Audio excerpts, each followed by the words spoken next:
خطي حلو؟ معرفش. يبقى ما عجبكش خطي. لا بس انا معرفش اقرا، انت لازم تحرجيني يعني. طب وايه يعني؟ ما انا كمان ما بعرفش اسوق. خلاص يبقى اتفقنا، انت تعلميني القرايه والكتابه وانا اعلمك السواقه. اللي قول لي يا كرم، ايه؟ هو انت بتعرف ازاي كل اللي بيحصل في الفصل بتاعي؟ اصل مخاوي. طب ايه رايك بقى ان الجن بتاعك ده اونطه؟ ليه عمل ايه؟ اصل حصل حاجه في المدرسه النهارده انت ما تعرفهاش. حدث ايه؟ مدرس حاول يحط ايده على ظهري. ايه؟ بس انا ما سكتش، نفضت ايده ومحترم نفسه على طول. وعمل ايه كمان؟ معايا ولا حاجه، بس هو كده متعود يعاكس كل البنات. اسمه ايه المدرس ده؟ مسعود. واسمه ايه؟ مسعود. يطلع عين امه، هي حصلت يعاكس بنات من كد عياله. اسمه ايه المدرس ده؟ مسعود ده؟ ايه؟ بيشتغل ايه المدرس ده؟ يطلع يلا روحك يلا يلا.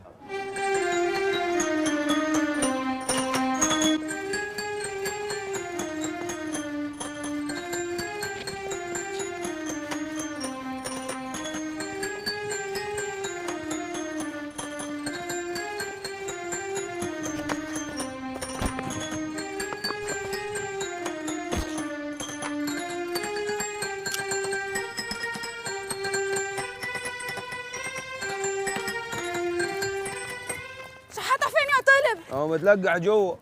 يا شحاتة شحاتة، كرم هيرتكب جناية، راح يضرب مدرسة في حالها. يضرب مدرسة كيف يعني؟ طلبت لجنة الشؤون الدينية والأوقاف بمجلس الشعب بإنشاء قناة فضائية إسلامية مستقلة تثبت برامجها باللغات الإنجليزية. عم كرم غباوة جيت، يعني نهدى ونثبت. اتفضل يا ريس. اي حد هيتحرك من مكانه هغزه غزه دي بقبله وتبقى عاهه مستديره. انا عايز المدرس اللي اسمه مسعود بتاع الفيزياء يطلع قدامي هنا في الطابور. فين مسعود بتاع الفيزياء؟ اهلا.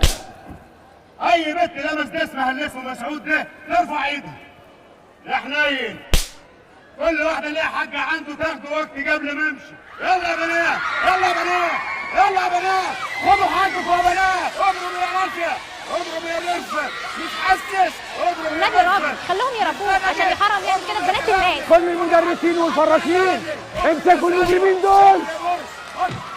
حاسب امسك حاسب.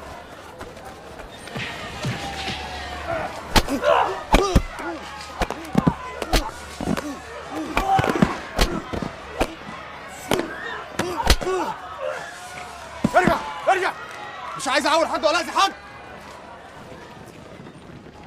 مش شايف ان حكايتك مع البيت انج دي غريبه شويه؟ ليه يعني؟ يعني البيت لسه صغيره وانت عمرك قد عمرها يجي مرتين ونص تقريبا. يا عبيط انا عندي وجهه نفر، اي بنت تفكر تتجوزها النهارده يا تلاقيها قلب عداد يا تلاقيها مخيشه. قلت اقصر المشوار واخد بنت على الزيرو. ده دي لاند، دي اللي تتضامن وتربيها على